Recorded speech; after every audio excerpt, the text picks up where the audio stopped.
The Silk Road was not the beginning of global connection. It was a recent chapter in a story written millennia earlier, thousands of years before cargo ships or airplanes. Our ancestors built sophisticated infrastructure networks that linked continents, moving ideas and cultures across impossible distances. This video will completely reshape your understanding of ancient history, revealing a world already buzzing with exchange. How did a vibrant blue stone travel from Afghanistan to an Egyptian pharaoh's tomb? And what forgotten highway allowed an Inca messenger to run faster than modern mail across mountain peaks? We are about to trace these hidden pathways, uncovering the ingenious engineering and profound cultural blending they made possible. What does it mean to discover that our world has always been deeply interconnected? This myth of a disconnected past crumbles with a single glance at the map of human movement. Long before empires stamped their names on official trade ledgers, people were already traveling, sharing, and building the pathways that would one day define continents. To understand this, we need a new framework, a way of seeing the ancient world not as a series of isolated lanterns glowing in the dark, but as a planet already humming with low, persistent signals of exchange. Archaeologists call these early systems interaction spheres, vast zones of cultural and technological dialogue made possible by something far more concrete than chance. They were enabled by pre-globalization infrastructure. Think of infrastructure not just as roads, though those are a stunning part of it, but as the entire organized system for moving across the Earth. This includes the hidden footpaths following migratory herds, the seasonal sailing routes memorized by generations of mariners, the mountain passes marked by cairns of stone, and the way stations where travelers could find shelter. These networks were the internet of the ancient world, the physical hardware over which the software of ideas could travel. But their primary purpose often was not commerce as we think of it today. Professor Michael Fraschetti, who has studied these patterns across Eurasia, points out that these early networks were frequently driven by ritual, diplomacy, or the essential need for specific resources. A community might send envoys on a long journey to secure a special type of stone for ceremonial tools, or to establish an alliance through marriage with a distant group. Along that journey, however, everything else moved with them: their language, their methods for forging metal, their knowledge of which plants could heal. This is the crucial shift in perspective. The movement of a precious object like that vibrant blue Lapis Lazuli from Afghanistan to Egypt is not just evidence of trade. It is the final, glittering trace of a vast and deeply human system in motion. The road itself, the people who maintained it, the shared customs that allowed safe passage, these are the true marvels. This foundational infrastructure created a world where agricultural techniques could leap from one valley to another, where a new style of pottery could ripple across thousands of miles over centuries, and where the wheels of invention, once turned in one place, could set ideas spinning everywhere the pathways reached.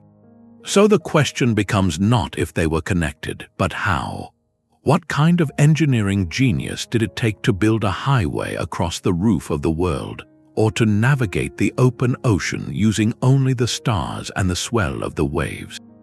The answers reveal our ancestors not as primitive isolates, but as the planet's first great network architects. That single Lapis Lazuli bead in Tutankhamun's mask holds an entire atlas within its deep blue color. To trace its origin is to map a forgotten superhighway, one that was already ancient when the pyramids were new. This was the Lapis Lazuli route, a transcontinental pathway thriving over 4,000 years before the Common Era. Its cargo was not silk or spice, but a stone of such intense, celestial blue that it was seen as a fragment of the night sky itself, a divine material. Its sole source was the remote mountains of modern Afghanistan, yet it ended up gracing the jewelry of Sumerian royalty in Mesopotamia and the sacred regalia of pharaohs in Egypt. This journey of over 3,000 kilometers reveals the first true blueprint for global connection. The route's existence proves something profound. It was not a trail blazed by a single daring merchant, but a sustained, organized system. Historian Andrew Sherratt described these as prestige goods networks, where the exchange of rare, spiritually significant items established the very first protocols of long-distance interaction. Think of it as a handshake between civilizations, a ritual where trust was more valuable than the cargo. The infrastructure here was not paved stone, but something equally vital, a web of social agreements and established paths. It relied on a chain of intermediaries, cultures living in the mountain passes and oasis settlements of the Iranian plateau. These communities became the world's first logistics hubs, guardians of the knowledge required to move precious goods across impossible terrain. They knew which passes were open in which season, where the next reliable water source could be found, and how to communicate with the next group in the chain. This raises a fascinating question. What was so powerful about this blue stone that it justified such an immense, perilous supply chain? Its value was not merely aesthetic. In the ancient worldview, Lapis Lazuli was believed to hold protective powers, a direct connection to the heavens. To possess it was to wield divine authority. This shared belief across Mesopotamia, Egypt, and the Indus Valley created a common language of value, a kind of ancient gold standard. The meticulous effort to transport it actually helped standardize early concepts of weight, measure, and fair exchange between peoples who spoke entirely different tongues.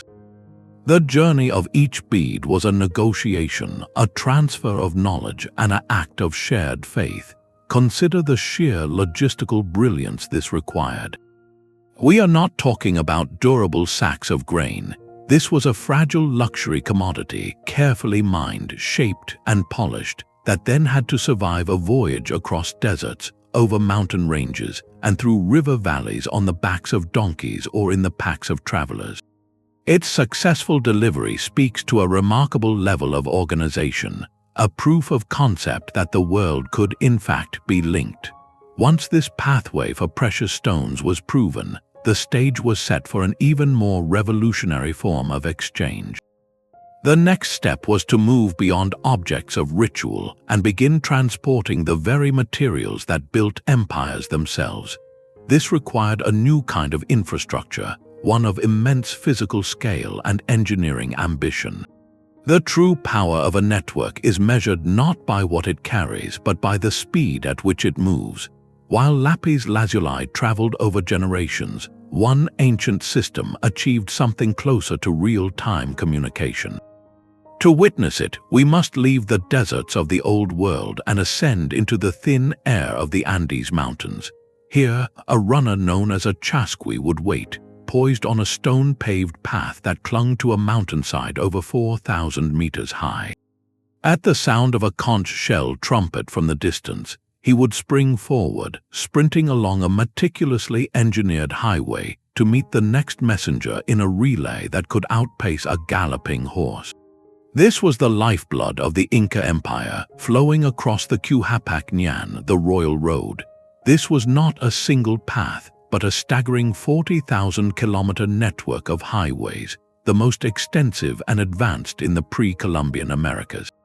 It connected the empire of Tahuantinsuyu, which stretched from modern Colombia down to Chile, across some of the most punishing geography on Earth. What makes the Qhapaq an engineering marvel is its breathtaking adaptability. The Inca did not have the wheel, iron tools, or draft animals. Their genius was in working with the land, not conquering it. They carved stairways up sheer cliff faces, built causeways across treacherous swamps, and engineered drainage channels that still function today, diverting the torrential rains of the high Andes. Most astonishing were the suspension bridges, woven from native grasses into cables as thick as a person's body, spanning dizzying gorges. These were not permanent structures but part of a living infrastructure. Each community was responsible for maintaining its section, and the bridges were ceremonially renewed every year, a powerful ritual that wove the physical road into the social fabric of the empire. Archaeologist Ramiro Matos describes this system as the ultimate tool of imperial integration.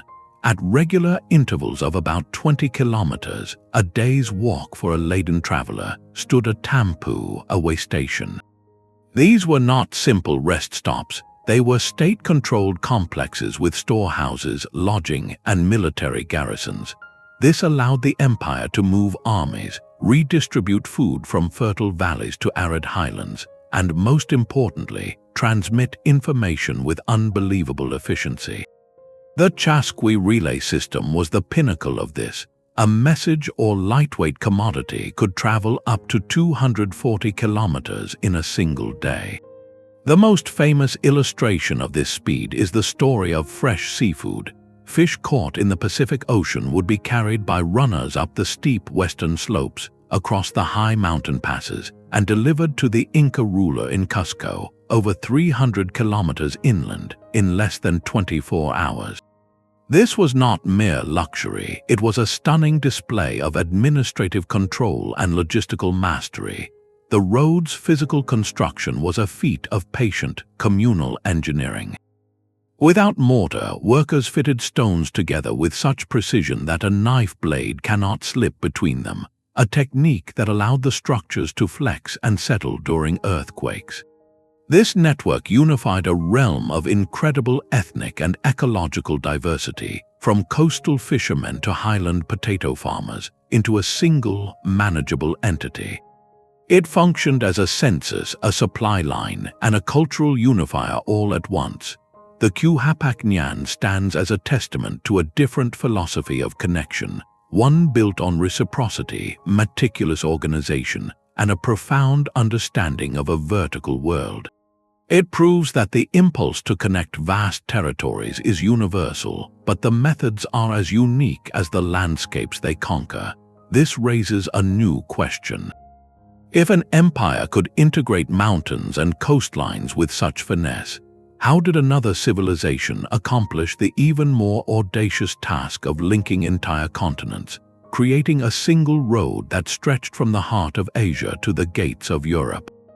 Herodotus, the Greek historian, recorded something that seemed almost supernatural to his readers.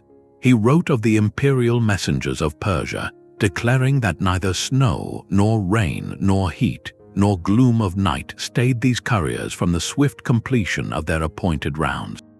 This was not poetic exaggeration, but a witness account of the world's first truly integrated postal and administrative system, the backbone of the Achaemenid Persian Empire.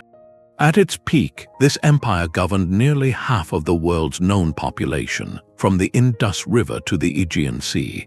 Holding such a vast and diverse realm together required more than military might. It demanded a revolution in logistics. The Royal Road was that revolution, a meticulously managed artery of control. The genius of the system was not in the dirt path itself, but in the state machinery built directly on top of it. Every 25 kilometers or so, a distance a horse could travel at a gallop before tiring, stood a royal way station. Here, a messenger could exchange his weary mount for a fresh one, grab a meal, and continue his sprint without pause. But these stations were more than just pit stops. They were fortified complexes with living quarters, storerooms, and, crucially, garrisoned soldiers. This transformed the road from a simple route into a secure, state-monitored corridor. Historian Pierre Bryant emphasizes that this infrastructure enabled unprecedented economic stability. The empire introduced standardized weights and measures, and most famously, the gold Darak coin. This reliable currency, accepted from Egypt to Afghanistan, greased the wheels of commerce and made tax collection efficient, funding the very system that protected the trade. To understand its scale, consider the road's most famous segment, the nearly 2,700-kilometer journey from the administrative capital of Susa to the regional capital of Sardis in modern Turkey. This was not a meandering trail. Persian engineers carved through mountain rock, built sturdy bridges over rivers, and even installed milestones, some of the earliest known. The journey for an official caravan, according to Herodotus, took 90 days. For the royal courier on his relay of fresh horses, it took just 7. This speed created a profound psychological effect. News, decrees, and military orders could cross continents in weeks, not seasons. A governor contemplating rebellion in distant Anatolia would know that the great king's response was already on its way, carried by men who feared no weather. The road fostered a tangible sense of imperial unity, a constant reminder that the central authority was not a distant idea, but an ever-present force moving along the horizon. It made the empire feel smaller, more manageable, and far more responsive. The Persian model presents a clear vision, a top-down, state-sponsored web of control. Yet this invites a fascinating counterpoint. What happened when there was no emperor, no central authority to plan, fund, or guard the pathways? Could a vast, intercontinental network emerge purely through the collective action of countless independent communities, drawn together not by decree, but by a shared and powerful idea?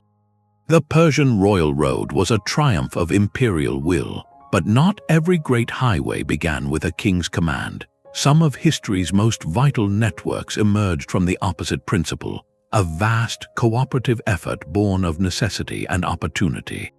Picture a caravan not as a military column, but as a moving city, 1,000 camels strong, their silhouettes shifting like mirages against the endless dunes of the Sahara. This was the pulse of the Trans-Saharan trade, a web of routes that for centuries connected the gold-rich kingdoms of West Africa to the bustling markets of the Mediterranean. Its infrastructure was not decreed by an emperor, but woven together by generations of merchants and nomadic guides who mastered an environment that seemed designed to forbid passage. This network thrived on a deep, intimate knowledge of the desert itself. There were no paved roads here, only the memory of the land carried in the minds of Berber and Tuareg navigators. Their maps were written in the stars, in the subtle shapes of sand dunes, and in the life-saving locations of hidden oases. These oases were not just water sources, they were the true ports of this sandy sea. Settlements like Sijil Mossa in the north and legendary Timbuktu in the south grew into thriving cosmopolitan hubs, where scholars, artisans, and traders from vastly different worlds met and mingled. Anthropologist Anne McDougall describes these places as the vital nodes where the desert's harsh rules softened, allowing for the exchange of far more than goods. They were the social infrastructure that made the physical journey possible, providing rest, negotiation spaces, and crucial information about the conditions ahead. The economic engine of this vast system was a trade in essentials that carried the weight of empires.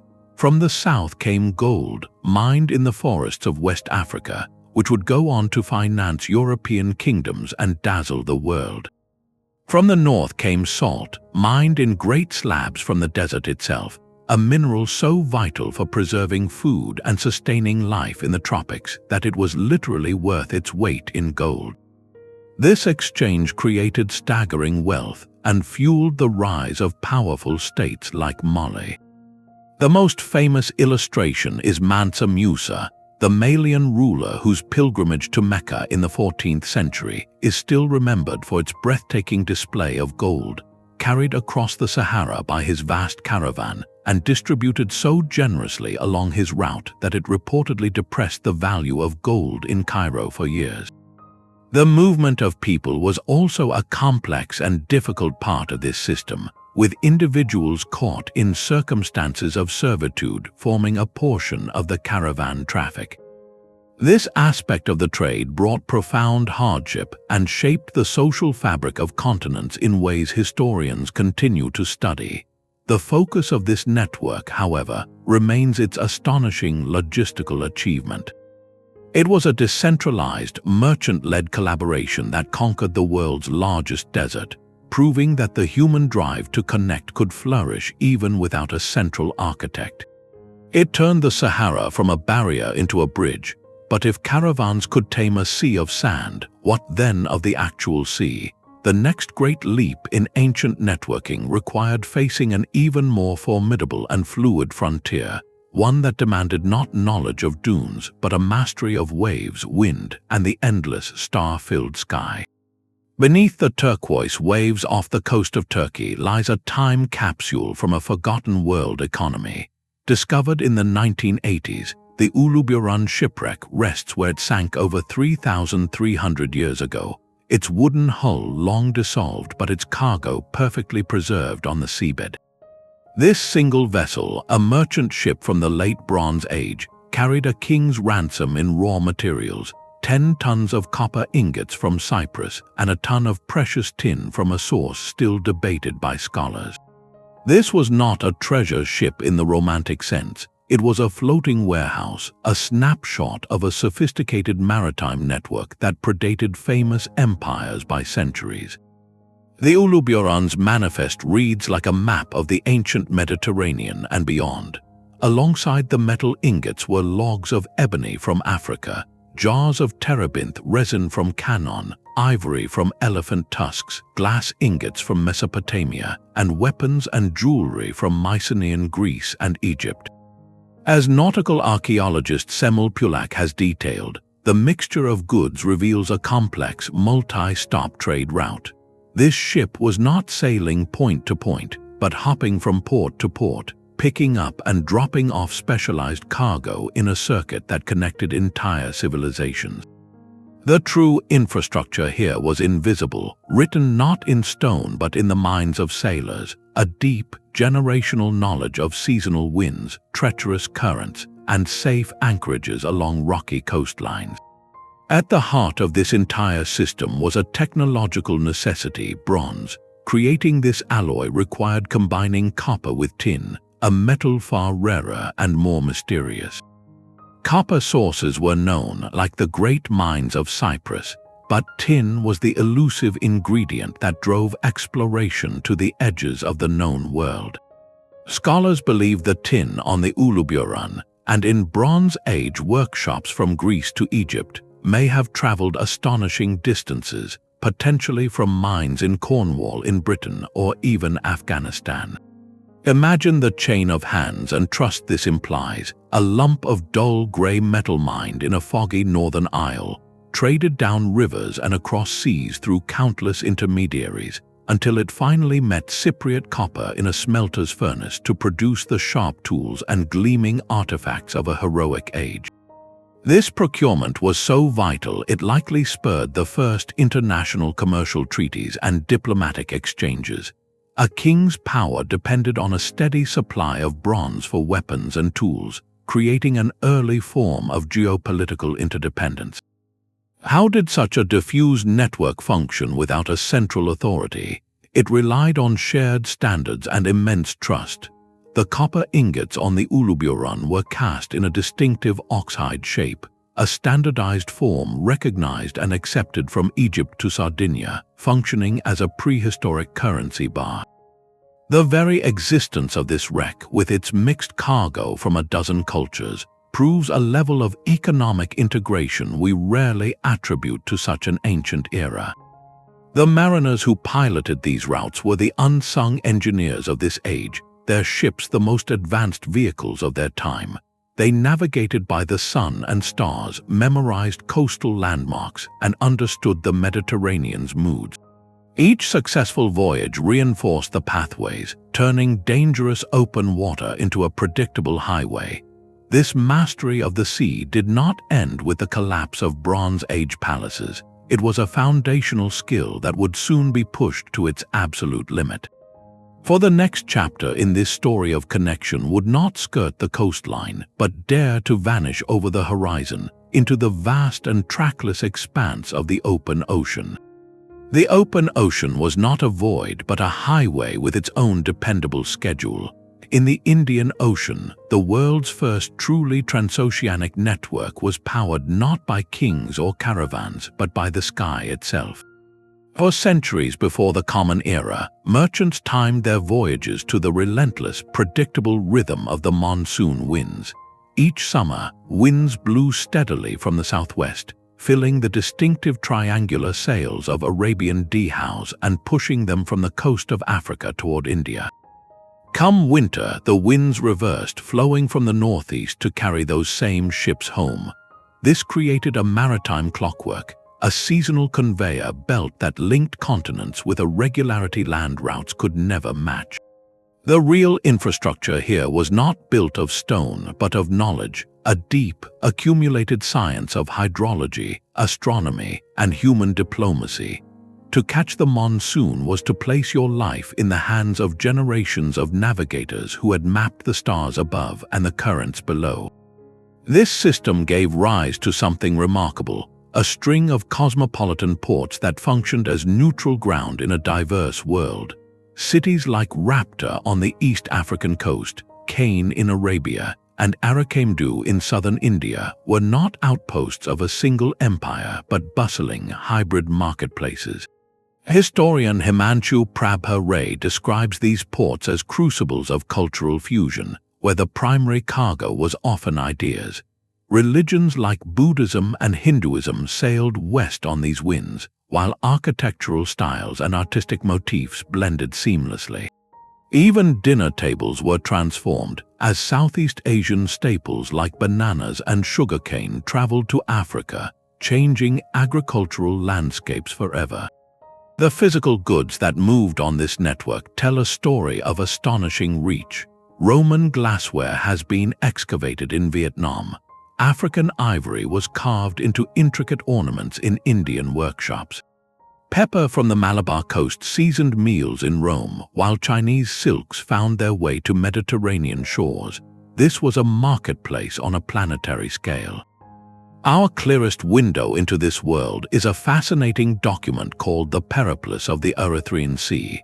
Written by an anonymous Greek-Egyptian merchant in the 1st century, it reads like a pilot's guide and a commercial directory combined.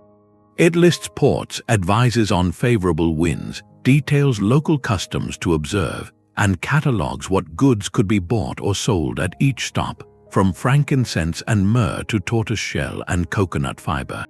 This text is not a tale of conquest, but a manual of connection, proof that this oceanic web was systematic, shared knowledge.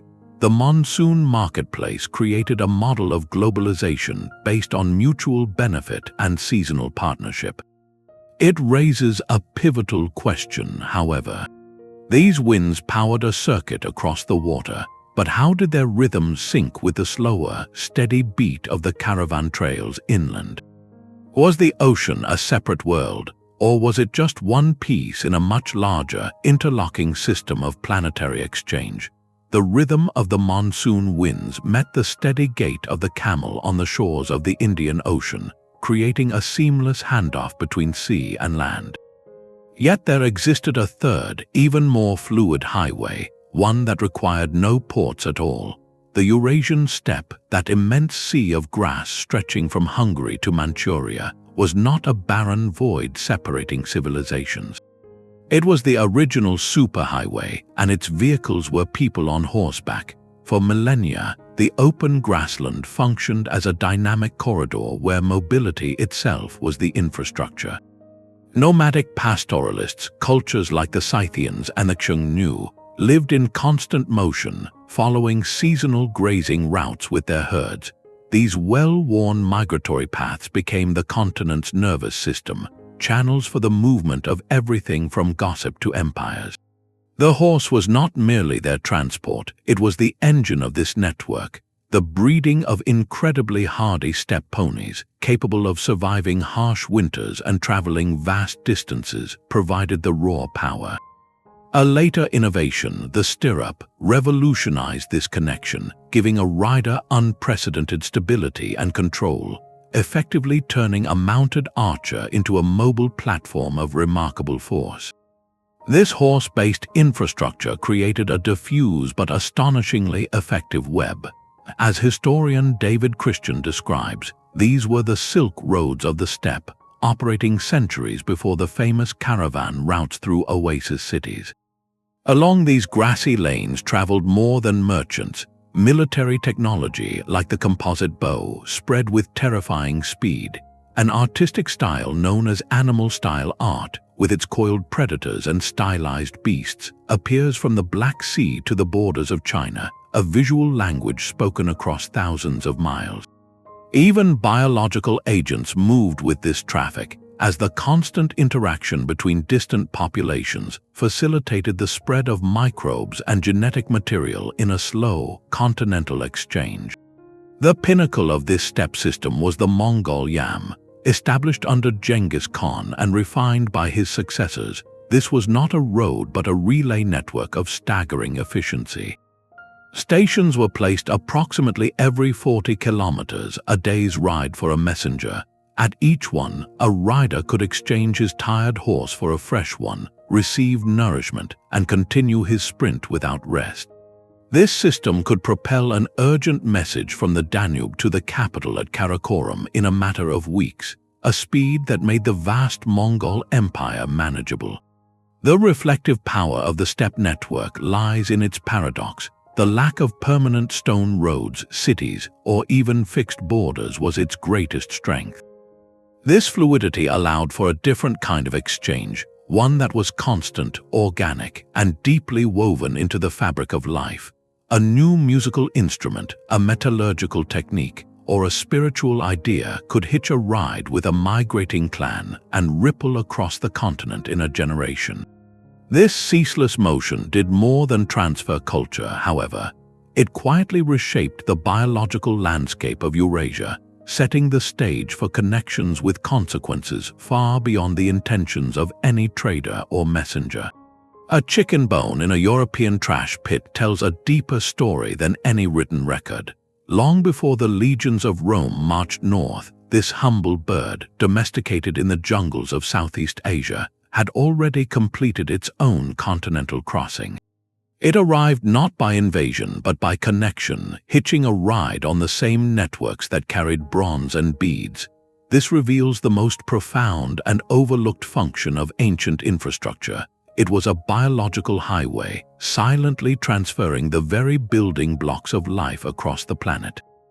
These networks moved more than objects. They transmitted entire ecosystems, diets, and at times invisible threats, reshaping human destiny in a process we might call slow-motion globalization. The movement of domesticated species was a deliberate, revolutionary form of technology transfer. Consider the staple grains that underpinned civilization. Wheat and barley, first cultivated in the Fertile Crescent over 10,000 years ago, did not stay there. Their seeds traveled with migrating farmers and along early trade routes into Europe, Asia, and Africa, transforming foraging societies into agricultural ones. This was not a quick adoption, but a slow, persistent wave of change carried on footpaths and in saddlebags. Centuries later, a similar journey unfolded in the opposite direction. Bananas, originally domesticated in Southeast Asia, made an astonishing voyage across the Indian Ocean to the east coast of Africa. As bioarchaeologist Gregor Larsen notes, tracing the genetic lineage of these species is like mapping forgotten voyages. Each successful transplant represents a story of human experimentation and adaptation. The arrival of new crops could mean the difference between survival and hardship, allowing populations to grow and societies to stabilize in new environments.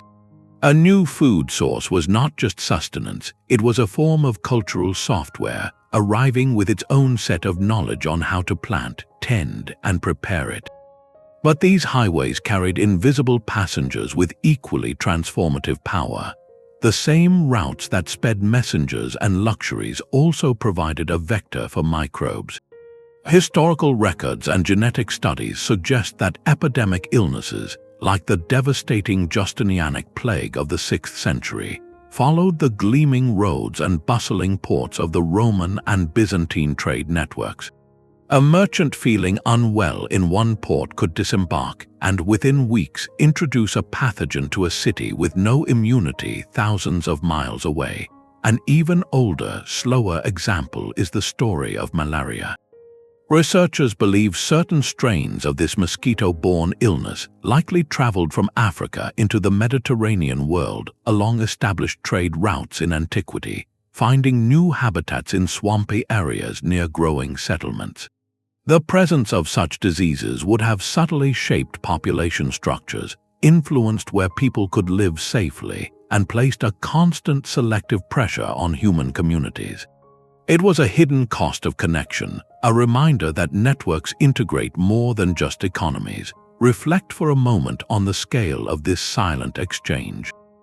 How many of our most basic foods are immigrants from distant continents, arriving millennia ago? How did the unintended spread of illness alter the manpower of an empire or the outcome of a conflict? These biological networks operated on a timescale invisible to individual merchants or kings, yet their collective impact dwarfed the value of any single shipment of silk or gold. They changed the biological foundation of societies, altering what people ate, what illnesses they faced, and ultimately, the demographic landscape of entire regions. This realization forces us to widen our view once more. If roads could carry chickens, grains, and germs, what else was moving along these ancient channels?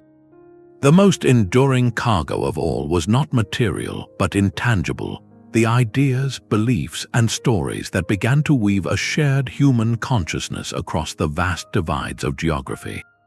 A caravan carried more than silk and spices. It carried the future of civilizations in its saddlebags. Alongside bolts of fabric and sacks of pepper, traveled something weightless yet world-altering: sacred texts, revered teachers, and revolutionary ideas about the nature of existence.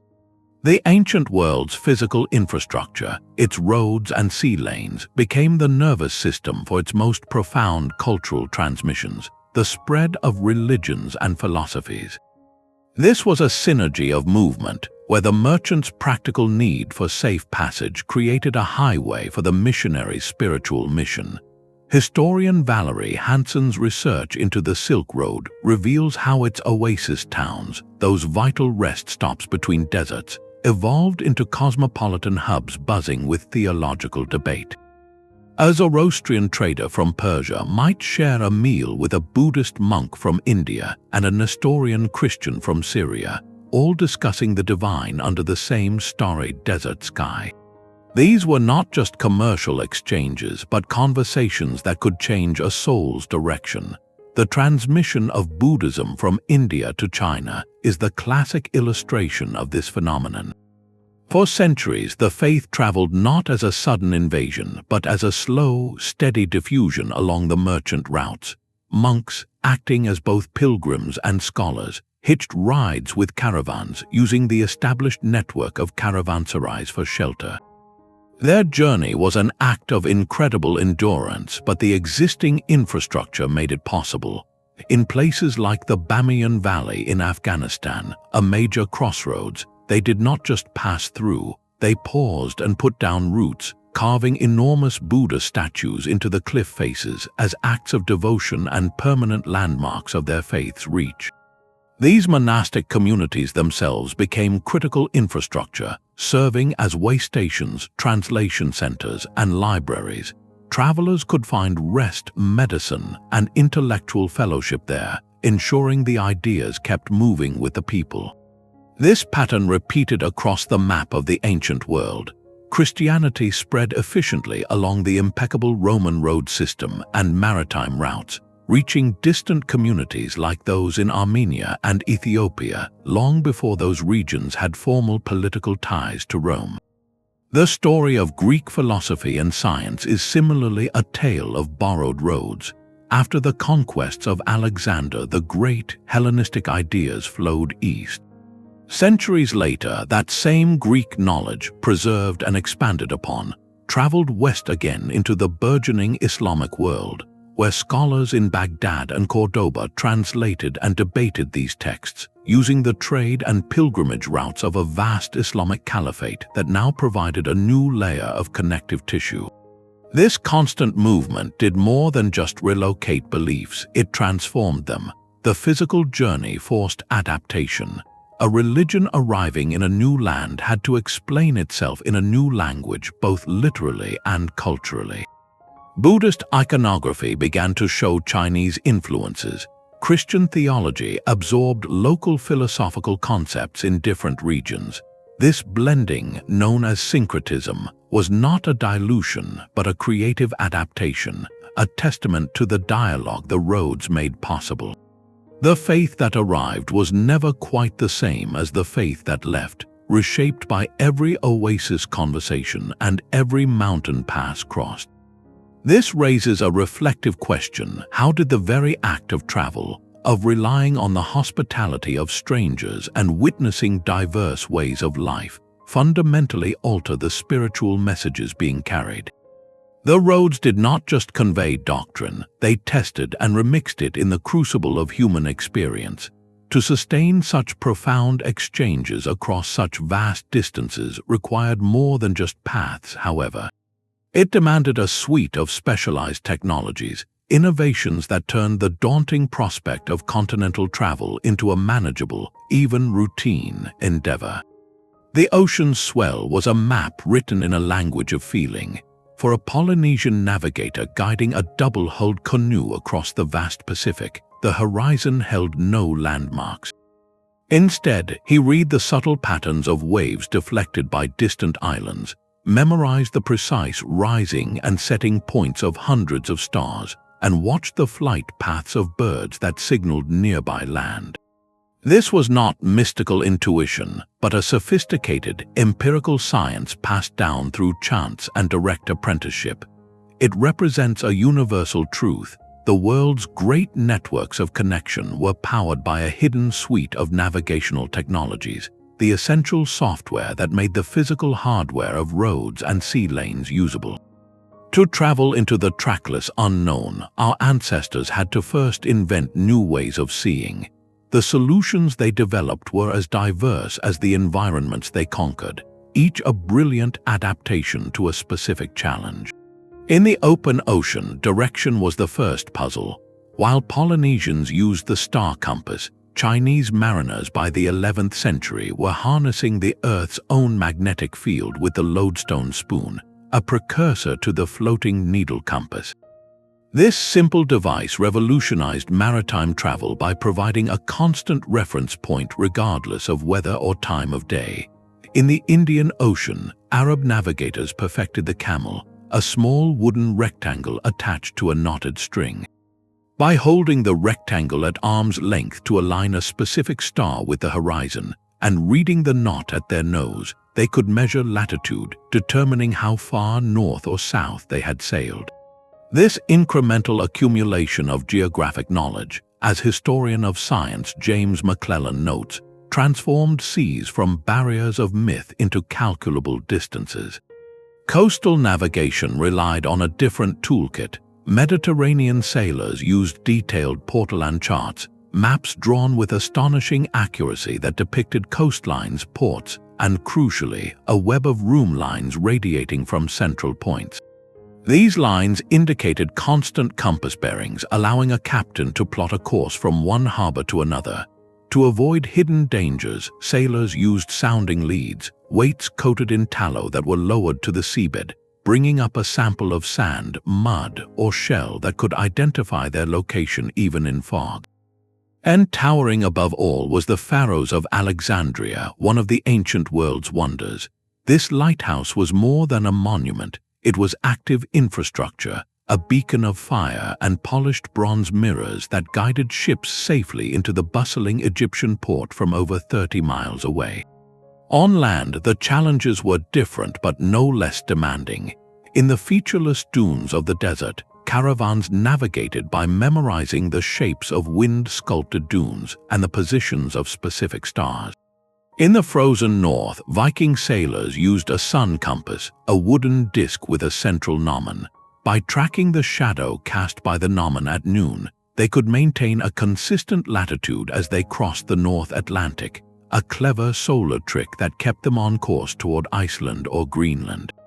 Perhaps the most profound technology, however, was not an object at all, but memory itself. Across Oceania, vast navigational knowledge was encoded in chants and songs that catalogued star paths, wave patterns, and sequences of islands. This oral tradition was a living database, constantly refined and passed from master to student.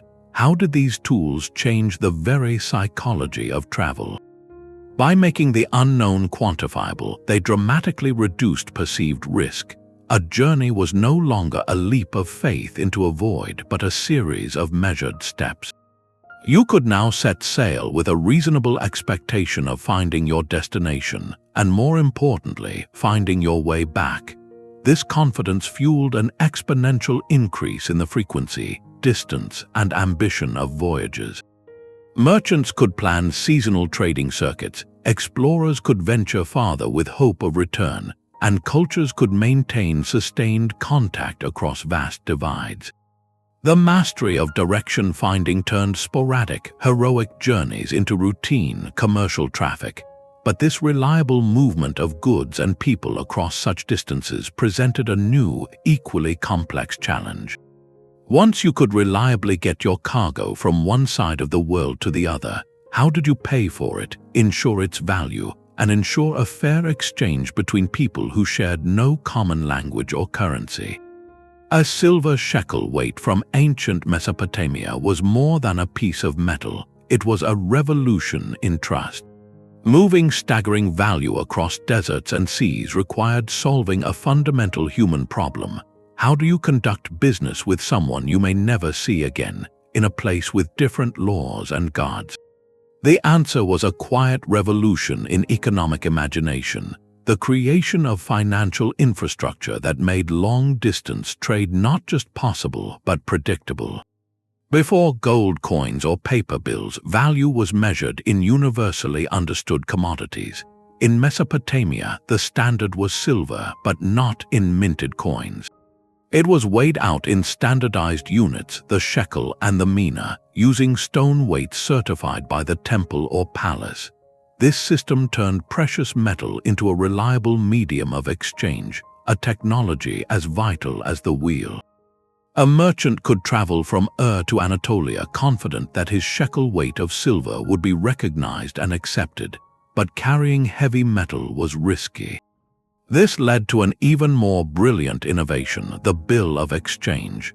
A merchant could deposit silver at a temple in his home city, receiving a sealed clay tablet as a receipt.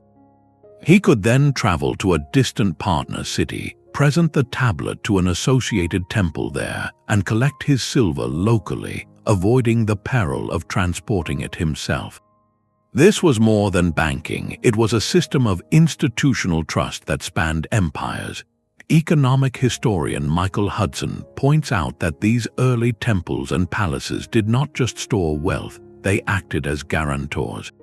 They provided a neutral, sacred authority that underpinned contracts and settled disputes, creating the first stable environment for complex commerce. The system evolved with stunning sophistication. In the vast Persian Empire, the state introduced the hub, a sealed bag containing a precise number of gold daric coins. This was a guaranteed, tamper-proof payment unit for imperial officials and merchants, eliminating the need to count coins and ensuring purity. It was a logistical tool for governing a continent. Centuries later, the Islamic trade world perfected a similar concept with the softoja, a letter of credit. A merchant in Baghdad could pay a banker for a softoja made out to a business partner in Cordoba. That partner could then present the letter to a local agent and receive payment in local currency. This instrument was legally enforceable under Islamic commercial law, which provided clear rules for partnership, investment, and liability. It meant a trader could operate across the entire Islamic world, from Spain to Indonesia, with a piece of paper backed by a shared legal and ethical framework. How did a merchant from Venice trust a softaja issued in Cairo? The system relied on networks of reputation and communal enforcement. Banking families and merchant guilds maintained agents in key ports, and a trader who defaulted on a letter would find his name blacklisted, his access to credit severed across the network. This shared economic language built bridges of trust where political or religious differences might have created walls.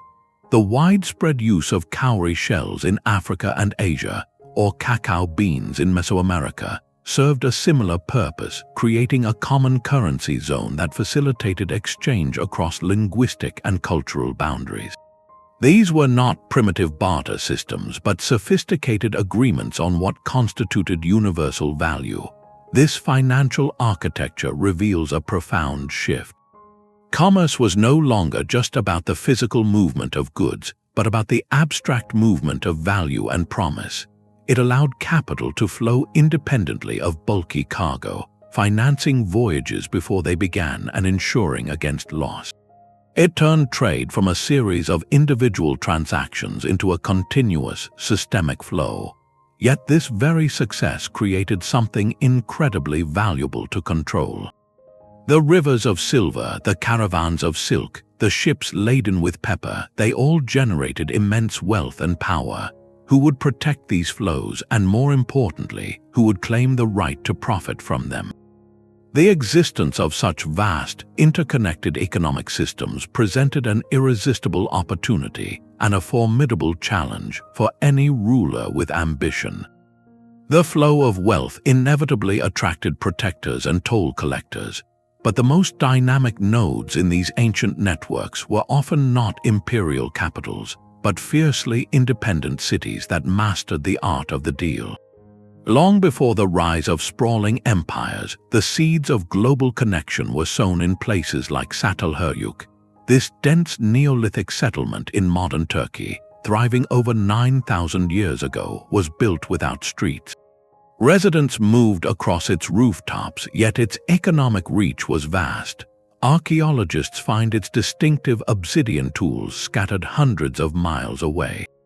This volcanic glass, prized for its sharp edge, was traded from this single source, proving that even in the earliest chapters of settled life, communities were already building supply chains.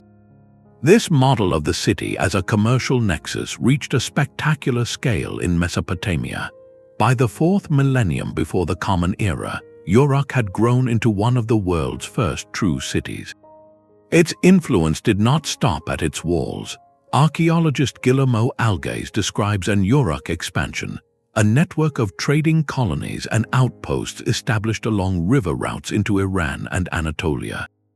These were not military conquests, but commercial beachheads, secure locations where merchants from the urban heartland could exchange Mesopotamian textiles and grain for vital raw materials like metal, timber, and stone. The city-state's power was projected not by armies, but by the appeal of its markets and the reliability of its traders. The pattern repeated wherever geography created a natural meeting point. In the Persian Gulf, the island of Dilmun, modern Bahrain, became legendary. It possessed no precious resources of its own. Its wealth came from its position as a trusted, neutral port where merchants from Mesopotamia and the Indus Valley could meet to exchange goods in safety. It was the ancient equivalent of a free trade zone, a hub whose entire reason for being was connection. Similarly, the Swahili stone towns that dotted the East African coast, like Kilwa and Mombasa, grew prosperous not from conquest but from welcoming Indian Ocean trade. Their coral brick mansions and mosques were built from the profits of gold, ivory, and a bustling cosmopolitan exchange. Some cities built their fame on a single, irreplaceable product. The Phoenician cities of Tyre and Sidon, perched on the Levantine coast, turned a sea snail into an empire. The labor-intensive extraction of Tyrian purple dye produced a color so vivid and color-fast it became synonymous with royalty across the Mediterranean. Their true genius, however, was maritime mobility.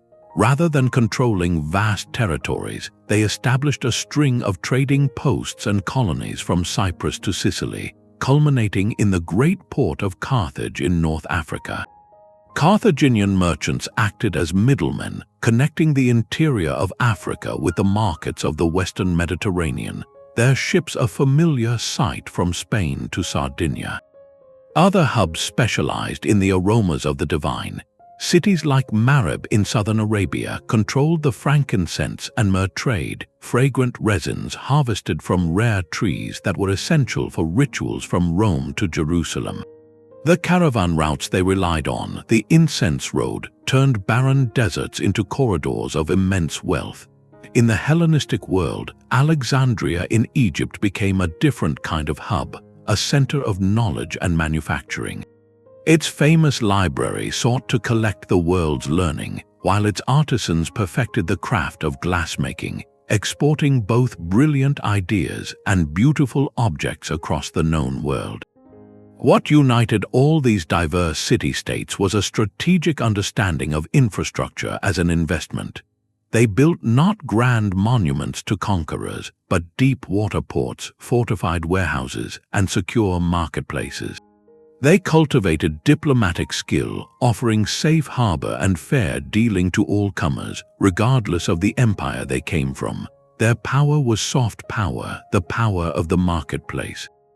They thrived on the flow itself, taking a small cut from every transaction, growing rich by facilitating the exchange between others. This entrepreneurial spirit was the relentless engine that kept goods and ideas moving across continents.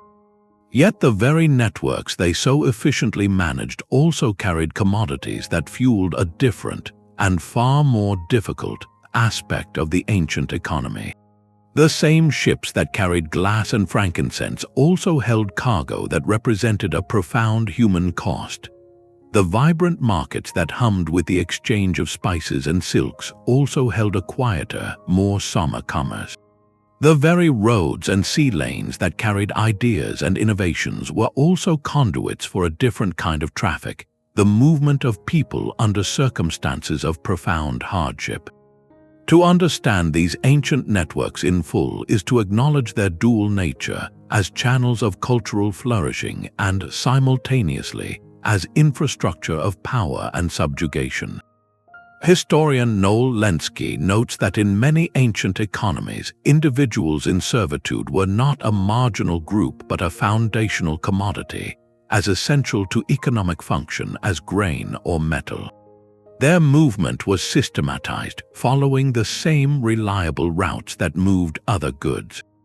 From the Slavic hinterlands to the slave markets of Constantinople, from the kingdoms of West Africa across the Sahara to the Mediterranean, and along the river routes where Viking traders transported captives to the bustling markets of the Islamic world, human lives became a predictable cargo on the global grid. This system was not an aberration, it was integrated. The Persian royal road, celebrated for its speed in moving imperial couriers, could also rapidly deploy armies of Greek mercenaries to distant flashpoints, professional soldiers for hire moving along the same well-maintained highways as diplomatic envoys. The house ships of the Indian Ocean, riding the monsoon winds with spices and cloth, also carried individuals caught in the networks of servitude from the East African coast to ports across the Middle East and India. The efficiency of the network itself normalized this traffic, turning the movement of human beings into a logistical calculation. A Saharan caravan's profitability often depended on the salt it carried south and the gold and people it brought north, each leg of the journey financed by the other. Reflect for a moment on the profound duality this reveals. How could a road be a bridge for philosophy and a pipeline for human suffering simultaneously?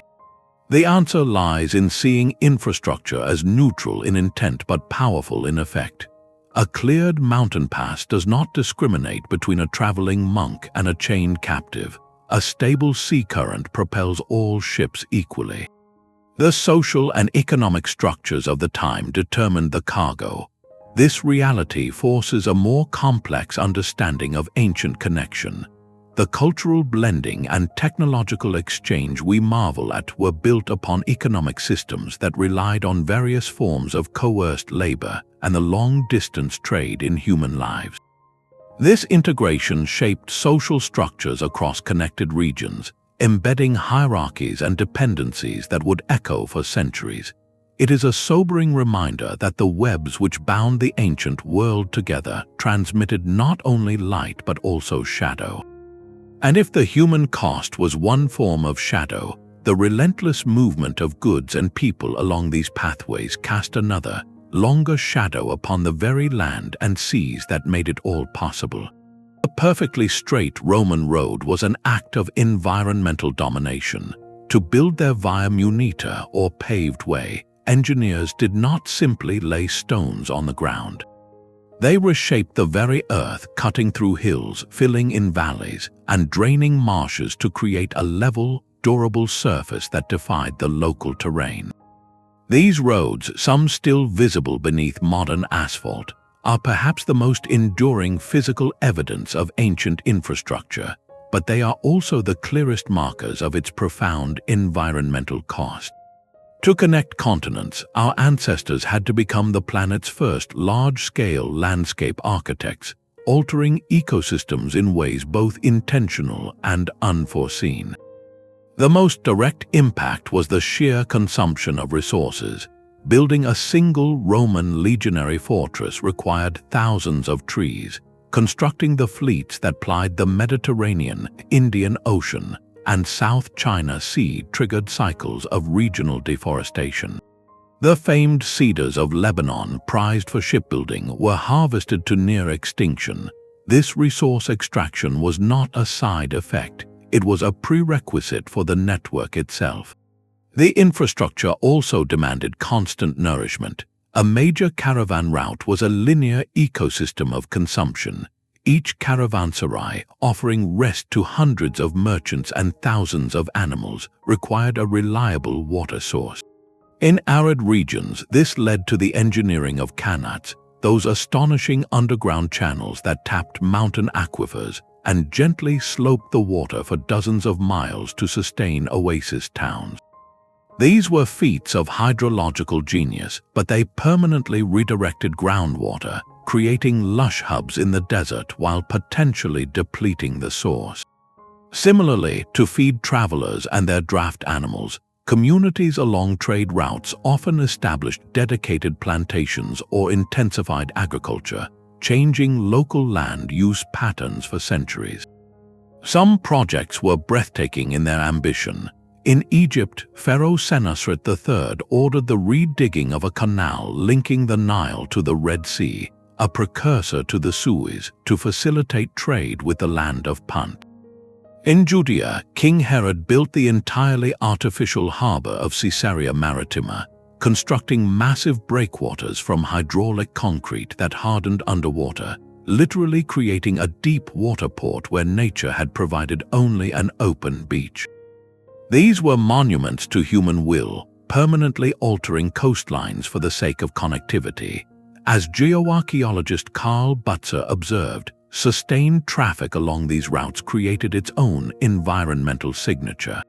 Constant grazing by caravan animals could strip hillsides of vegetation. The pounding of countless hooves and feet on unpaved trails often led to severe soil erosion and the formation of deep, incised gullies, a process known as trail degradation. The very success of a route could sow the seeds of its own difficulty as the land around it became stressed and less productive. This legacy forces a reflective question. Were these acts sustainable adaptation or early exploitation? The answer is complex. Many systems, like the canals or the terraced agriculture that fed Inca tambos, were models of working within ecological constraints designed for long-term operation. Others clearly prioritized short-term logistical gain over environmental stability. The enduring lesson is that globalization, even in its ancient form, never occurred in a vacuum. It required the movement of not just goods but of water, timber, and soil. It left a fingerprint on the planet's geology, To travel these roads was to walk through a human-modified world. Yet, navigating this altered landscape required more than physical pathways. It demanded an internal map, a sophisticated mental model of the world that could guide a traveler from one known point to another across the terrifying expanse of the unknown. The road itself was only half the journey. To navigate from Babylon to the Pillars of Hercules required a map not just of the land, but of the mind. Ancient travelers carried with them a conceptual infrastructure, a worldview that blended hard-won observation with powerful myth, making the vast and terrifying unknown into a place that could be understood and therefore crossed. This mental landscape was as vital as any paved highway. A Babylonian scholar around 600 years before the Common Era might have unrolled a clay tablet depicting the entire world. At its center lies Babylon itself, a rectangle bisected by the Euphrates. Around it swirls a circular river, the Maratu, representing a great ocean, and beyond that lie triangular regions labeled simply Nagu, remote and mythical lands. This was not a navigational chart but a cosmological statement. It placed the familiar at the heart of creation, surrounded by a knowable barrier, which itself was bordered by the realm of legend. This map gave order to chaos, providing a mental container for all possible journeys. The edges of these ancient worldviews were always fuzzy, blending into speculation. As classicist James Romm notes, for the Greeks, the edges of the known world, the oikoumene, were bounded by concepts both geographical and mythical. Beyond the familiar Mediterranean lay the ocean river, and past that, the lands of the monstrous or the divinely blessed, the Hyperboreans in the far north or the blissful Elysian fields in the west. These ideas were not mere fantasy, they served a crucial function. They provided a narrative framework that could incorporate new, bewildering information from travelers. A sailor's report of strange people in the West could be slotted into the existing category of a mythical race, making the unfamiliar fit within a stable cosmic order. Different civilizations developed their own encompassing models. The Chinese spoke of Changxia, all under heaven, a concentric vision of civilization radiating outward from the sun of heaven, through zones of allied and tributary states, into realms of increasing barbarism and finally pure wilderness. This was a political and moral geography as much as a physical one. In Indian cosmology, the continent of Jambudvipa was the central landmass in a vast, lotus-like arrangement of continents and seas, a spiritual map of reality. The Romans, practical administrators, popularized the term orbis terrarum, the circle of lands, a phrase that captured their ambition to encompass the entire civilized world within their network of roads and laws. These models guided real movement, pilgrimage routes, perhaps the most purpose-driven travel of the ancient world, physically etched these spiritual geographies onto the earth. The Hindu practice of Tirtha Yatra, journeying to sacred fords or crossings, created circuits that connected distant temples and rivers into a single devotional landscape. A pilgrim walking from one holy site to another was not just traveling across India, he was walking across a map of the divine, his footsteps tracing the connections between celestial points in a terrestrial constellation. The ultimate expression of the network as reality might be the Tabula Peutingeriana, a medieval copy of a late Roman map. It makes no attempt at accurate scale or topography. Instead, it compresses the entire known world from Britain to Sri Lanka into a long, narrow scroll. What it depicts with meticulous detail is the infrastructure itself, a sprawling web of red lines for roads, dots for cities, and little house symbols for way stations. Distances are carefully noted. Here, the road is the territory. The map's distortion reveals its purpose. It was a functional diagram of the Roman transportation system, a visual guide to the cursus publicus. It shows how the empire perceived itself, not as a collection of landscapes, but as a matrix of connections. How did these belief systems both enable and constrain exploration? They provided the courage to set out, offering a predictable, if imaginative, framework for what lay beyond the horizon. Yet they could also create blind spots, causing travelers to see what they expected to see, to interpret new cultures through the lens of old myths. The mental map made the journey possible, but it also filtered the reality encountered along the way. This interplay of idea and path, of cosmology and cobblestone, shaped every exchange. But for us, separated by millennia, the most compelling evidence of these journeys lies not in the maps they drew, but in the objects they left behind. A single thread of Chinese silk found in a Celtic chieftain's tomb in Germany whispers of journeys taken centuries before history chose to record them. This delicate artifact, dating to the 6th century before the Common Era, was woven in a world that had no concept of China or Europe as we know it. It arrived in the heart of the continent hundreds of years before the Han Dynasty's diplomats ever set foot on the steppe, proving that the map of ancient connection was drawn first by objects, not empires. This is the realm of archaeological evidence, where the humble, displaced artifact becomes a detective, telling a story of 1,000 miles. Archaeologists like Sir Barry Cunliffe piece together these silent testimonies to reconstruct the ghostly outlines of prehistoric highways. He emphasizes that in the absence of written records, the movement of goods is our primary guide to understanding the scale and nature of these early exchanges. The real magic lies in the science of provenance, the detective work of tracing an object back to its exact birthplace.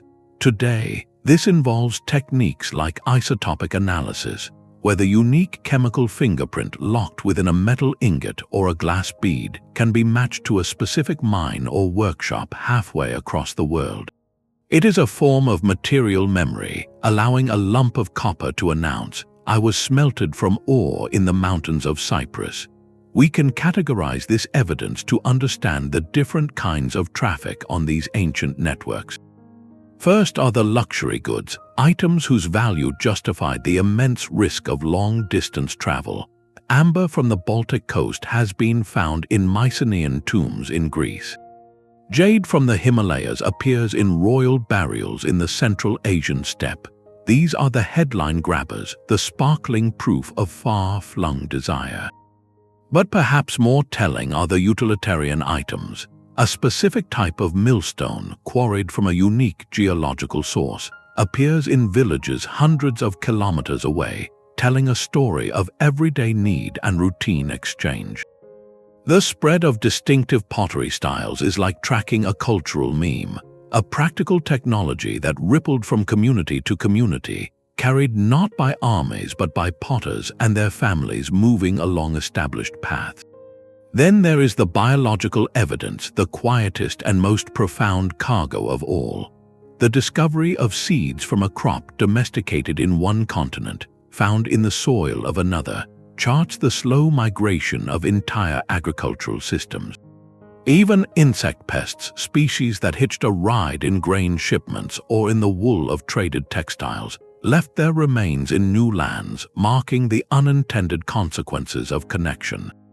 One of the most compelling pieces of evidence comes from the 3rd millennium before the Common Era. Mesopotamian cylinder seals, small stone rollers used to mark ownership, have been discovered in the ruins of cities in the Indus Valley. These are not copies or imitations, but objects made in Mesopotamia for Mesopotamian officials. Their presence suggests direct contact, individuals from one great river civilization traveling to another, carrying the tools of their administrative trade. This shifts the story from vague cultural influence to specific person-to-person interaction. But what can the absence of an object tell us? If Chinese silk reached Germany, why did so few other Chinese goods make the same journey? The gaps in the material record are just as eloquent. They may speak of cultural preferences where one society had no use for another's pottery style. They may hint at trade barriers where a powerful middleman culture, like the Persian Empire, deliberately controlled the flow of certain luxuries to maintain their value and their political leverage. Or they may simply reflect what was perishable, organic materials like spices, fabrics, and foods that vanished without a trace, leaving us with only the durable stones and metals to hint at a much richer tapestry of exchange. This concrete, physical evidence grounds our understanding in something tangible, a potsherd, a bead, a seed. It moves the narrative from theoretical pathways to demonstrable journeys. It proves that the world was buzzing with small, persistent connections long before the grand narratives of empire were written. Yet this very evidence also poses its own enduring mystery. If these networks were so robust, leaving such a clear trail of artifacts across continents, why did so many of them eventually fade from collective memory, leaving only these scattered clues for us to rediscover? Silence eventually reclaims the busiest highway. The great networks that once pulsed with life did not vanish in a single moment, but faded like a star dimming at dawn, undone by a convergence of pressures that severed the delicate threads of maintenance and trust. Their decline was rarely a single story, but a chorus of environmental, political, and biological forces singing a song of fragmentation. A shift in climate could be enough. As the Sahara's northern fringe grew drier over centuries, the delicate ecology of certain Trans-Saharan routes became untenable. Oases shrank, grazing vanished, and the knowledge of which pass held water became a memory without a map. Political collapse could unravel an empire's web in a generation. With the fall of Rome's central authority, the magnificent cursus publicus relay system fell into disrepair. The legionaries who guarded the roads were gone, bandits reclaimed the passes, and the intricate system of way stations and official inns crumbled into local ruins. Historian Peter Frankopan observes that connectivity is not a linear progression, but a cycle of intense integration followed by periods of contraction and forgetting. The great pandemics were perhaps the most dramatic circuit breakers. The Black Death in the 14th century did not just claim lives, it shattered the demographic and economic foundations of trade from China to Europe. Ports were quarantined, caravans ceased for fear of contagion, and entire communities that served as nodes in the network were wiped out, taking their specialized knowledge with them. We can see the different tempos of this unraveling by comparing two systems. The overland Silk Road faded slowly over centuries, a victim of shifting political powers, the rising efficiency and lower cost of maritime trade, and the gradual loss of safe passage. Its caravanserais were abandoned one by one, like lights going out along a distant shore. In stark contrast, certain Polynesian voyaging pathways to remote islands like Easter Island or the South Pacific outposts were abandoned suddenly. When social upheaval or environmental strain on a small island population interrupted the cycle of training navigators, the precise stellar knowledge for that specific route could be lost within 2 or 3 generations. The pathway still existed in the ocean, but the memory of how to travel it was gone. This is the core vulnerability of any network. It is not just a physical fact, but a living tradition. A road is not a road if no one remembers where it leads or believes the journey is worth the risk. So we are left with a haunting reflection. Our own world is woven together by digital and logistical systems of staggering complexity. What pressures, environmental, political, or viral, could cause vital knowledge to evaporate or key connections to be severed? The silence of the caravanserai is a reminder that no network, however brilliant, is permanent. Yet that silence is never total. Centuries later, a curious traveler stumbles upon those same ruins and wonders who built them and why. The story was not erased, only buried, waiting for the right questions to bring it back into the light. The dense jungle canopy of Guatemala hides a secret older than the cities it consumes. For centuries, the true scale of Maya civilization remained shrouded, its roads and settlements swallowed by relentless vegetation. Then a laser pulse from an aircraft changed everything. Light detection and ranging, or LiDAR, pierces that green veil, digitally stripping away the trees to reveal the ground beneath. What it unveiled was staggering: a sprawling network of raised causeways, intricate irrigation channels, and interconnected settlements so vast it forced a complete rewrite of Maya history.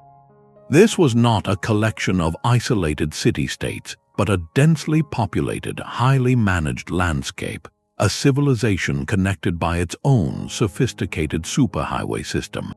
This is the new frontier of discovery, where technology acts as a time machine, allowing us to see the ancient world through the eyes of its original architects. We are living through a revolution in historical understanding, driven by tools that let us scan the Earth from space, peer beneath its surface without lifting a shovel, and read the life stories of individuals from a single tooth. Space archaeologist Qhapaq uses satellite imagery to detect subtle differences in soil and plant growth, revealing the ghostly outlines of buried walls, roads, and entire settlements from Mesopotamia to the Roman Empire. Her work, and that of her colleagues, is founded on a simple principle: ancient human activity leaves a permanent chemical and physical signature on the landscape. A buried stone foundation affects how plants grow above it. An ancient road, even when plowed over for centuries, compacts the earth in a way that can be seen with infrared sensors. This allows researchers to identify the optimal paths, the logical corridors that would have connected water sources, fertile land, and defensive positions. We are no longer just finding isolated sites, we are mapping the connective tissue between them. Each technology offers a different lens. Ground-penetrating radar sends pulses into the earth, painting a picture of subsurface structures, revealing the layout of a Viking marketplace or the foundation of a caravanserai without disturbing a single artifact. In the deserts of Arabia, soil analysis and aerial photography have traced the faint tracks of the incense route, following the subtle scars left by countless camel caravans over millennia. Perhaps the most intimate tool is isotopic analysis. Elements like strontium and oxygen from the food and water we consume are incorporated into our bones and teeth, carrying a geographic fingerprint. By analyzing these isotopes in ancient remains, scientists can now chart an individual's life journey. A woman buried in a Bronze Age German village might have tooth enamel that reveals she grew up in the Mediterranean. A warrior in a British tomb may have spent his childhood in the Alps. These are not just statistics, they are personal biographies of mobility, proving that ordinary people, not just elites, were crossing continents long before written history noted it. The digital realm brings these networks to life in dynamic new ways. The Orbis project at Stanford University is a stunning example. It is a digital reconstruction of the entire Roman transportation network. By inputting data on roads, rivers, sea lanes, seasonal winds, and the cost of different types of transport, Orbis allows historians to calculate the real time and expense of an ancient journey. How long would it take and how much would it cost to send a military dispatch from Rome to Londinium in winter, to ship a ton of grain from Alexandria to Ostia? The model provides answers based on the actual constraints of the ancient world, transforming our understanding from a static map into a living, breathing system of logistics. Similarly, satellite imagery has been used to document the full, breathtaking extent of the Inca Qhapaq, identifying previously unknown segments snaking across remote mountain ranges, confirming that the network was even more extensive than chroniclers described. This scientific revival forces a profound shift in narrative. For so long, history was told from the center, from the perspective of capitals and kings. These technologies recenter the story on the pathways themselves, on the landscapes that shaped decisions and the countless anonymous journeys that built the world. They reveal a planet that was never truly empty but always crisscrossed with intention, As we stand at this moment of unprecedented discovery, a tantalizing question lingers. What other vast continental networks lie hidden beneath forests, farmlands, and modern cities, simply waiting for the right wavelength of light, the right frequency of radar to bring them back into the story? The map of the ancient world is being redrawn, and with each new line we recover a piece of our own deeply connected past. That textbook map of isolated, colored blobs is a comforting fiction. We have traced the physical highways, the financial instruments, and the biological exchanges, and the evidence they leave behind paints an undeniable portrait. The ancient world was not a collection of lonely lanterns glowing in the dark. It was a planet already woven together by a vibrant, pulsating web of contact, a state of being that global historian Jerry Bentley described not as an anomaly, but as the fundamental engine of historical change. For millennia, cross-cultural interaction was the norm, not the exception. This forces a complete paradigm shift in how we view human development. The very idea of a pristine, isolated civilization inventing everything in a vacuum is largely a modern myth, born from nationalist histories and the fragmented nature of archaeological discovery. The truth is far more interesting, a story of continuous, if sometimes intermittent, dialogue across continents. This synthesis of evidence challenges one of history's oldest debates: independent invention versus diffusion.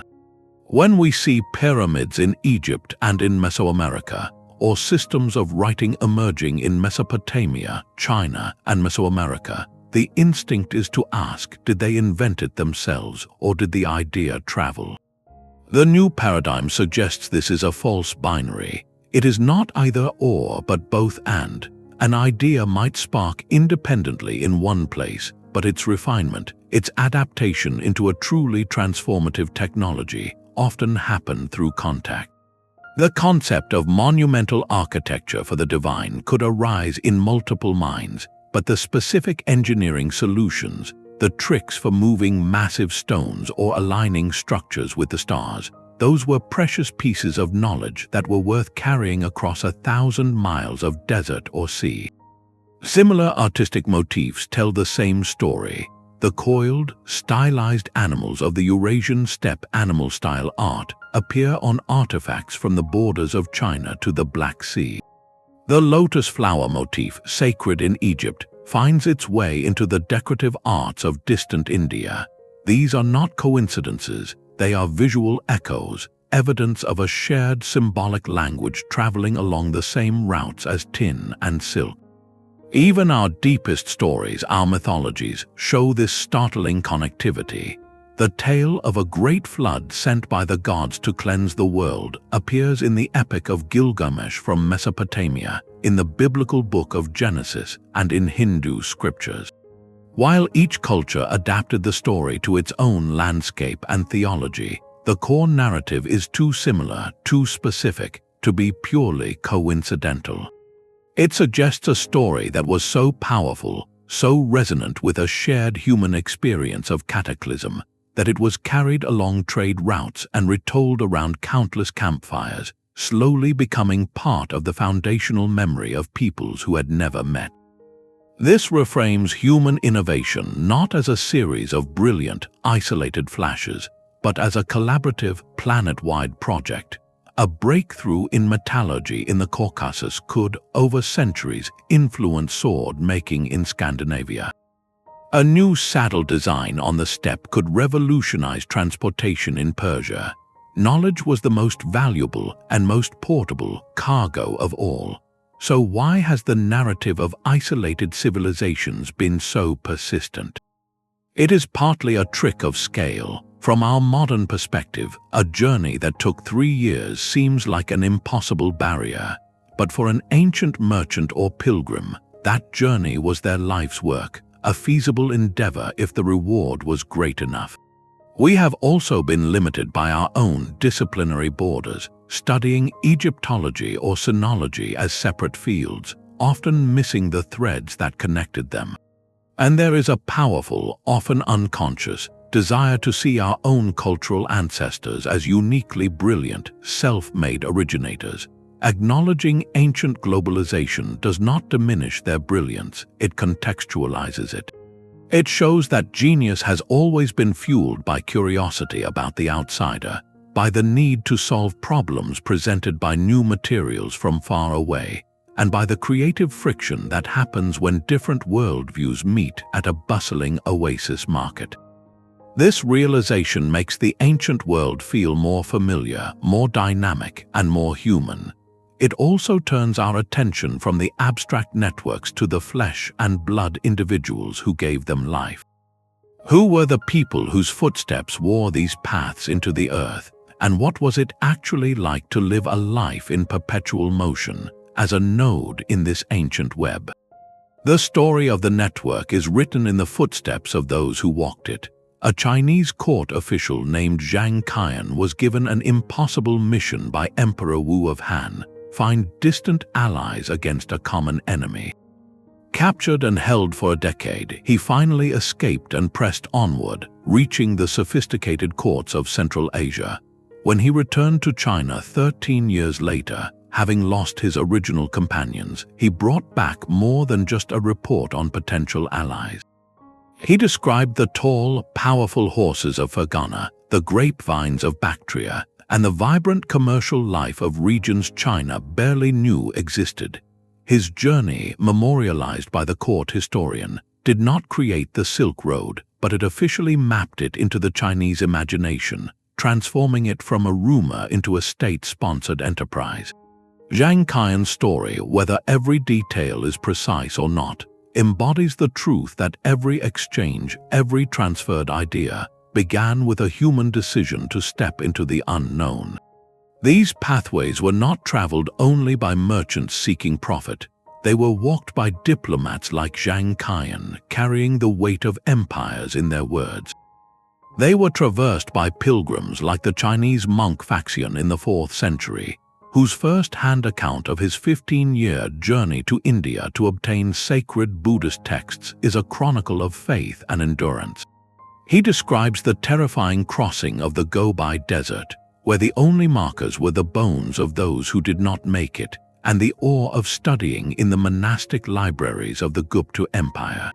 His travelogue provided China with an accurate, reverent portrait of Buddhist India, a spiritual map that guided generations of monks after him. Then there were the scholars and geographers like the Greek Strabo, who never left his library in Rome but compiled a vast geography of the known world by synthesizing the reports of countless merchants, soldiers, and sailors. His work represents the network's power to aggregate distant eyes into a single, shared vision. Consider the Viking trader Other from 9th century Norway. He sailed north not for plunder but for knowledge and walrus ivory, venturing into the icy White Sea and providing one of the earliest detailed accounts of the Sami people and the midnight sun to the court of King Alfred in England. His journey, driven by curiosity and economic opportunity, expanded the Scandinavian mental map. Centuries earlier, the Greek soldier Xenophon provided a brutal, ground-level view of Persian infrastructure. His work, The Anabasis, recounts the retreat of 10,000 Greek mercenaries along the Royal Road after a failed campaign. It is a story of survival, but also a testament to the road's quality and the system of supply that existed along it, even for a fleeing army. Their march was a desperate, unintended audit of Persian engineering. What compelled these individuals? For some, it was royal command or religious calling. For others, it was the lure of wealth or the simple, burning need to see what lay beyond the next mountain pass. Their motivations were as human as our own, a mix of duty, faith, curiosity, and necessity. The physical experience of travel was a universal trial of endurance. Journeys lasted years, not weeks. Travelers faced every conceivable hardship, from bandits and bureaucratic delays to shipwreck and illness in lands with unfamiliar remedies. They relied entirely on the fragile hospitality of strangers and the maintenance of way stations they did not build. Yet their accounts are also filled with wonder, describing cities of staggering wealth, strange and delicious foods, and customs that challenged everything they thought they knew. The Arab merchant Suleiman al-Tajir, who reached China in the 9th century, recorded his astonishment at Chinese administrative efficiency, their use of paper currency, and the sheer scale of their ports. His report, carried back to Baghdad, shaped the Islamic world's understanding of the distant East, making it a place of advanced civilization, not just a source of silk. This was the ultimate yield of these personal journeys, the transformation of worldview. A single traveler's testimony could collapse vast distances in the minds of those at home, turning terra incognita into a real place with real people, markets, and laws. The network did not just move spices and silk, it moved perceptions. It allowed a monk in China to mentally walk the streets of Indian monasteries, a geographer in Rome to describe the tides of the Atlantic, and a caliph in Baghdad to discuss the customs of the Tang court. These individual stories of risk and revelation are the true fabric of ancient globalization. They remind us that the greatest infrastructure ever built was not stone or steel, but the human spirit's restless urge to reach out, to connect, and to return home forever changed by what it found. The true measure of these networks lies not in their ledgers but in their legacy. While caravans carried goods, they returned home bearing something far more transformative, the seeds of new cultures. The ultimate purpose of this ancient connectivity was cultural synthesis, a slow, profound blending of worlds that created a shared human heritage. This process moved far beyond commerce as a simple transaction into trade as a powerful engine of transformation. To see this, look at the Gandharan sculptures from ancient Pakistan. Here, the Buddha is depicted not with the abstract features of Indian art, but with the realistic, idealized grace of a Greek god, his robes falling in classical folds. This stunning hybrid style is the direct artistic child of Alexander the Great's campaigns and the enduring trade routes that kept the dialogue between Hellenistic and Indian worlds alive for centuries. It is a physical testament to what happens when two great visual languages meet and create a third, entirely new one. Historian Jerry Broughton, in his work on the connected Renaissance, notes that such moments of synthesis are not anomalies but the very pulse of human history, where the collision of different knowledge systems sparks periods of incredible creativity and insight. This ancient blending happened at every level of human experience. Consider the realm of the divine. In Ptolemaic Egypt, rulers faced the challenge of uniting their Greek and Egyptian subjects. Their solution was not to impose one god over another, but to synthesize a new one. They created Serapis, a deity combining aspects of the Egyptian Osiris, and Apis with the Greek gods Zeus and Hades. This was a theological innovation designed for a connected world, a god who could be worshipped in a Greek-style temple, but understood through Egyptian ritual, fostering a shared civic identity. Perhaps the most ubiquitous example lies in our own hands, the numerals we use every day. The system of 0 through 9 originated in India. Through the vibrant trade and scholarly networks of the Islamic world, this brilliant mathematical tool was adopted, adapted, and transmitted westwards. What Europe learned were Arabic numerals, a name that marks not the origin but the pathway. This transmission revolutionized mathematics by introducing place value and the concept of 0, enabling calculations impossible with Roman numerals. It is a perfect symbol of synthesis, an Indian idea carried by Islamic scholarship that now underpins global science and finance. The synthesis permeated daily life in subtle, enduring ways. Languages absorbed loanwords along trade routes. The English word sugar comes from the Arabic sukkar, which itself came from the Sanskrit shakara, tracing the commodity's journey from South Asia to the Middle East to Europe. Culinary traditions fused as spices from the Moluccas seasoned food in Rome, and noodles from Central Asia evolved into pasta in Italy. shared astronomical knowledge allowed Babylonian star catalogues to influence Greek science, which later informed Indian and Islamic astronomy, creating a cumulative, cross-continental understanding of the cosmos. This raises a reflective question for our own time. Our modern globalization operates at digital speed, connecting us instantly but often superficially. The ancient model was one of slow, deep blending, where ideas had to travel at the speed of a camel or a sailing ship, undergoing adaptation and reinterpretation at every stop. Is there a lesson in that slowness, in the necessity of face-to-face exchange, and the time required for ideas to truly root and hybridize in a new culture? The grand, enduring achievement of these ancient networks was this very synthesis, the creation of a richer, more complex human tapestry. It suggests that connection, when sustained over time, does not simply transfer culture, it transmutes it, creating something new and resilient. This legacy of blended art, shared knowledge, and hybrid identity is the precious inheritance we must now recognize and seek to preserve, for it tells the true story of who we are, a species forever shaped by the roads we have built to reach one another. A segment of the Silk Road in Afghanistan recently vanished, not to sand but to the blade of a bulldozer. The ancient track, once trod by camels carrying spices and scriptures, was leveled for a modern mining operation. This quiet erasure is a global crisis in microcosm. The physical remnants of these continental networks, the very stones that witnessed the dawn of globalization, are now vanishing at an alarming rate. We face a paradoxical moment, just as new technologies reveal the breathtaking scale of ancient connection. The tangible evidence of that world is slipping through our fingers. This is a race against time to protect a heritage that belongs not to one nation, but to the story of humanity itself. The threats are manifold and relentless. In some places, it is direct conflict or looting, where political instability leaves archaeological sites unprotected and vulnerable to those who see history as a commodity to be dug up and sold on the illicit antiquities market.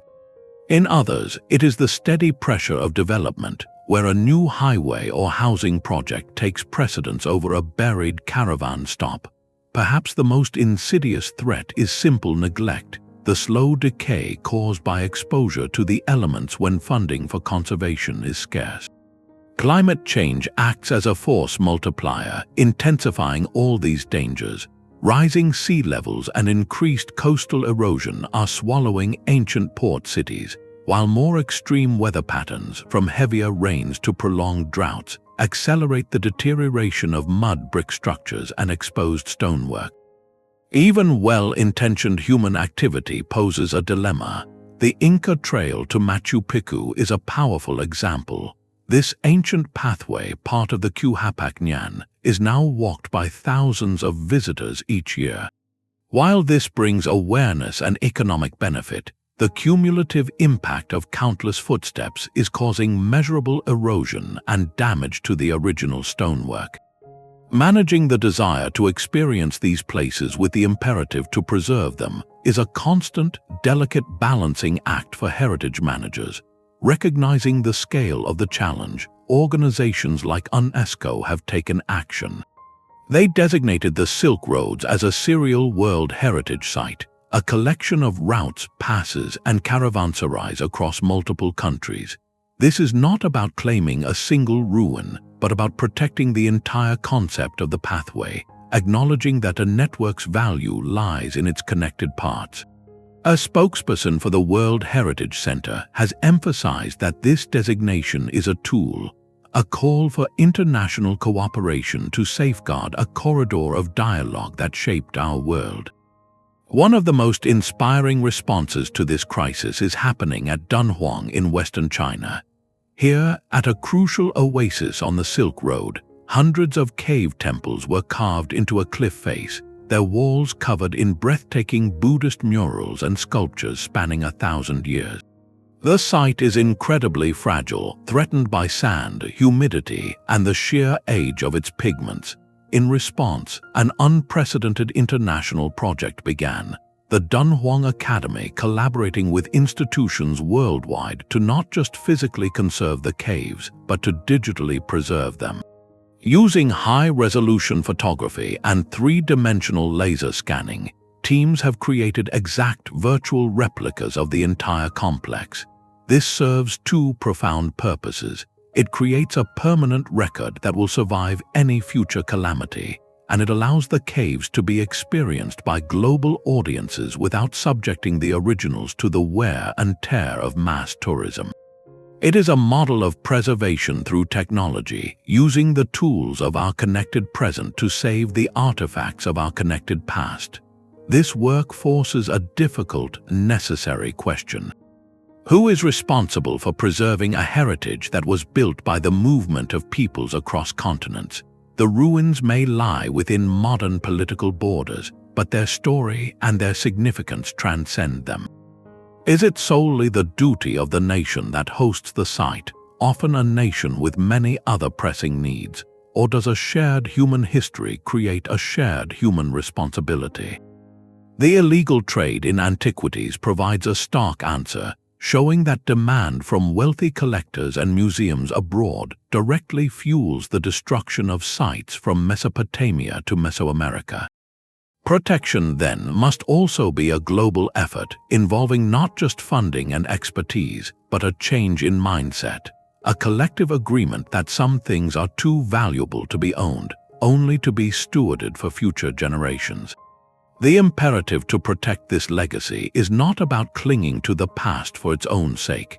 These roads and way stations are more than scenic ruins. They are archives written in stone and earth. They hold irreplaceable data about climate history, engineering techniques, and the daily lives of ordinary travelers.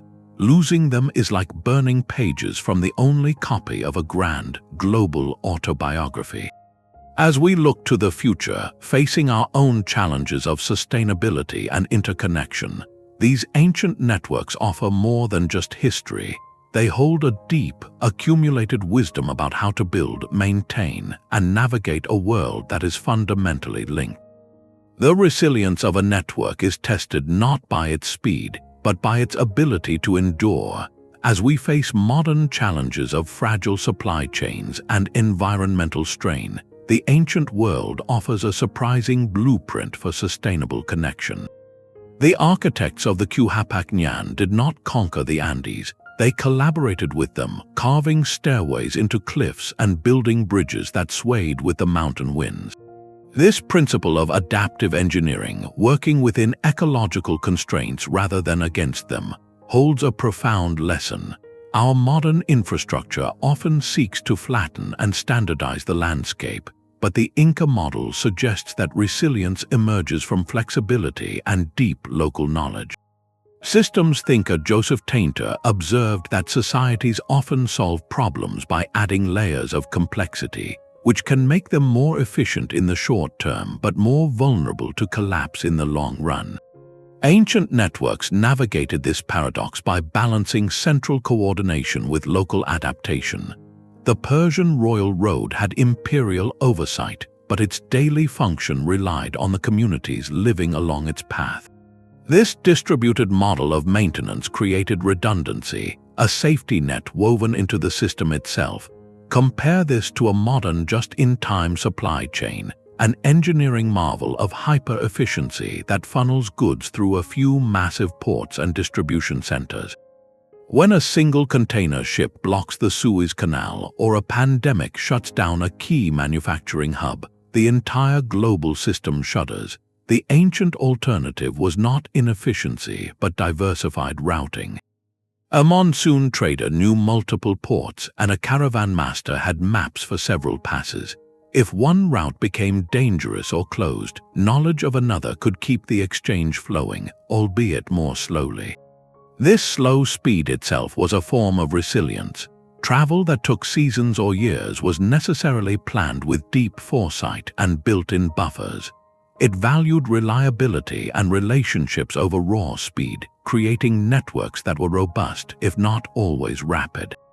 We see a direct application of this ancient wisdom today in the fight against desertification. In arid regions from Morocco to Rajasthan, communities are reviving traditional water management systems that once sustained trade routes. They are restoring ancient canals, those underground channels that gently move water without evaporation, and rebuilding stone-checked dams that capture seasonal rains. These are not museum pieces, they are functional solutions proven over millennia, offering a sustainable alternative to energy-intensive modern pumping and irrigation. This leads to a reflective question for our time. Is our current model of globalization, built on maximum efficiency and minimum redundancy, truly more advanced than the slower, more diversified systems of the past? The ancient world teaches us that the most enduring connections are those that are woven into the social and ecological fabric, that rely on multiple pathways, and that value the knowledge of the people who live on the ground. Our ancestors built networks meant to last for centuries, not just for quarterly reports. Their legacy challenges us to look beyond mere efficiency and consider the deeper resilience required for a world that remains profoundly and permanently linked. Our journey ends where it began, with a simple shift in perspective. The world our ancestors inhabited was not a collection of lonely islands, but a single, humming organism connected by pathways of stone, sea, and sky. From the first bead of Lapis Lazuli carried across mountains to the final relay of a chasqui sprinting along an Andean highway, we have traced a truth that rewrites our story. Globalization is not a product of the internet age or the steamship. It is a deep, recurring pattern in human history, an endeavor as old as civilization itself. These networks were the world's first operating system, moving far more than spices and silk. They were conduits for the most powerful cargo of all, ideas. A Buddhist sutra could travel from an Indian monastery to a Chinese library. A Greek philosophical concept could be debated in a Baghdad study, and a mathematical innovation from India could reshape science in Europe. They transmitted faith, art, and technology, blending cultures into something new and resilient, like the Gandharan Buddha who wears the face of a Greek god. They even moved life itself, carrying crops, animals, and at times unseen biological challenges from one continent to another, slowly knitting together the biological fabric of our planet. This evidence dismantles a persistent and comforting myth, the idea of the pristine, isolated civilization. No great culture ever flourished in a vacuum. Every leap forward, from metallurgy to monument building, was fueled by the sparks of cross-cultural contact, by the problems presented by new materials from afar, and by the creative friction of different worldviews meeting at a bustling oasis market. Progress has always been a collaborative planetary project. So what does this mean for us here in our own age of hyperconnection? The ancient networks offer more than just history. They hold a deep, accumulated wisdom. They teach us that the most enduring connections are not the fastest or most efficient, but the most resilient and adaptive. The Inca road bent with the mountain, the monsoon trader knew multiple ports, and the Silk Road thrived on a web of trust between countless communities. Their model valued redundancy, local knowledge, and long-term sustainability over short-term speed. As we confront our own global challenges, from fragile supply chains to cultural divides, perhaps the greatest lesson is the timeless value of building pathways, both physical and cultural, that are designed to endure. Pathways that foster mutual understanding rather than mere transaction, that are woven into the social and ecological fabric, and that recognize our shared stake in a connected world. Let this exploration be a call to see with new eyes. Look at the landscape around you, at the food on your table, at the ideas you hold, and see the ancient highways etched within them. We are all inheritors of that first, daring impulse to reach out and connect. Our task now is to preserve the fragile legacy of those routes, to learn from their ingenuity, and to continue building bridges, with the same bold vision and adaptive spirit that once linked continents long before the first map was ever drawn. If this journey through time has intrigued you, we would love to hear your thoughts. Which of these ancient networks fascinates you the most? Share your reflections in the comments below and subscribe to join us as we delve deeper into history's greatest mysteries.